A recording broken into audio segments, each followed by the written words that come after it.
मातृभूमि न्यूज, मातृभूमि की आवाज, मातृभूमि के लिए। કેશોદ ખાતે વર્ષો પૂર્વે બનેલ દીનદયાળ ઉપાધ્યાય પબ્લિક ગાર્ડનને ફરી સરકારની સ્વર્ણિમ જયંતિ મુખ્યમંત્રી શહેરી વિકાસ યોજના અંતર્ગત વર્ષ 2017-18ની ગ્રાન્ટમાંથી ₹34.50 લાખ જેવી માતબર રકમના ખર્ચે ફરી રિનોવેશન કરીને હાલના નગરપાલિકા પ્રમુખ મેહુલ ગોંડલિયાના માર્ગદર્શન હેઠળ તમામ કામગીરી પૂર્ણ થઈ। આજરોજ કેશોદ 88 મત વિસ્તારના ધારાસભ્ય દેવા માલમના હસ્તે કેશોદના લોકો માટે દીનદયાળ પબ્લિક ગાર્ડન ખુલ્લું મૂકવામાં આવ્યું, જેમાં તમામ પ્રકારના રંગબેરંગી સુશોભિત લાઇટિંગ ફુવારાઓ તેમજ હાથી, વાઘ, સિંહ, ગેંડા, હરણ જેવા જંગલી પ્રાણીઓના આઉટડોર જીમ, સ્કેટિંગ તેમજ કેન્ટીન તેમજ સીસીટીવી કેમેરા જેવી તમામ વ્યવસ્થાઓથી સજ્જ આ ગાર્ડન આજથી પબ્લિક માટે ખુલ્લું મૂકવામાં આવ્યું છે, જે ઉનાળા દરમિયાન સવારથી રાત્રિના 12 વાગ્યા સુધી ખુલ્લું રહેશે।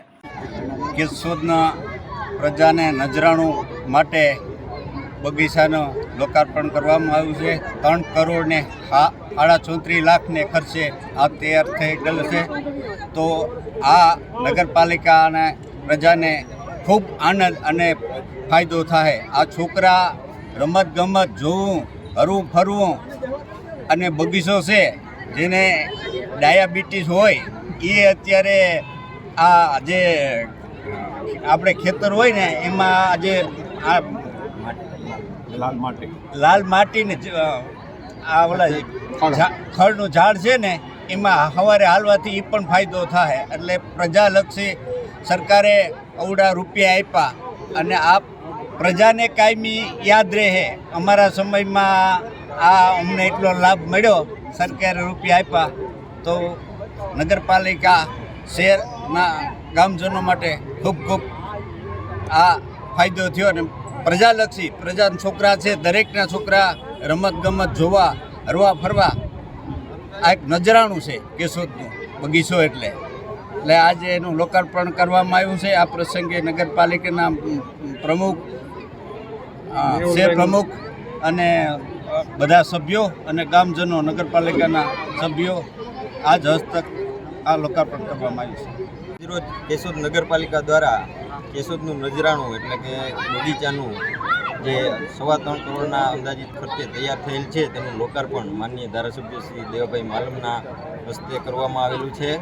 અને બહોળી સંખ્યામાં કેશોદના નગરજનો પણ આમાં હાજર રહેલ છે। અને કેશોદવાસીઓ માટે જે બગીચો બન્યો છે એ નગરજનોનો પોતાની ફરજ સમજી સ્વચ્છ રાખે, બગીચાને કોઈ પ્રકારનું નુકસાન ન પહોંચાડે, પોતાની મિલકત સમજી અને આનો ઉપયોગ કરે, લાભ મેળવે। અને જે સવારમાં વોકિંગમાં આવતા હોય એના માટે લોનમાં ચાલવાથી જે ફાયદાઓ થાય છે, પછી જે આ લાલ માટી રસ્તામાં નાખી એના માટે પણ એનાથી પણ મોટા ઘણા ફાયદા છે।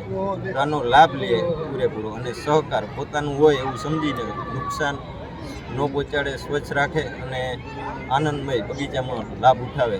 મેહુલભાઈ, કાયમી ધોરણે એના મેન્ટેનન્સ માટે કઈ રીતનું આપણી વ્યવસ્થા રહેશે? કાયમી મેન્ટેનન્સ માટે અહીંયા 24 કલાક સિક્યુરિટી છે, પછી સીસીટીવી કેમેરાથી સજ્જ છે આખું। કેટલાથી કેટલા વાગ્યા સુધી ચાલુ રહેશે? અત્યારનો સમય સવારે 4 વાગ્યાથી રાતના 11 વાગ્યા સુધીનો છે। બપોરે 2 કલાક 1 થી 3નો મેન્ટેનન્સ માટેનું ગેપ રહેશે। માતૃભૂમિ ન્યૂઝ સાથે વધુ રાવલિયા, જૂનાગઢ। ખૂબ જ ટૂંકા સમયમાં માતૃભૂમિ ન્યૂઝ OTT પ્લેટફોર્મ અને મેગા સિટીમાં કેબલ નેટવર્ક સાથે જોડાઈ જશે, તો જોતા રહો માતૃભૂમિ ન્યૂઝ।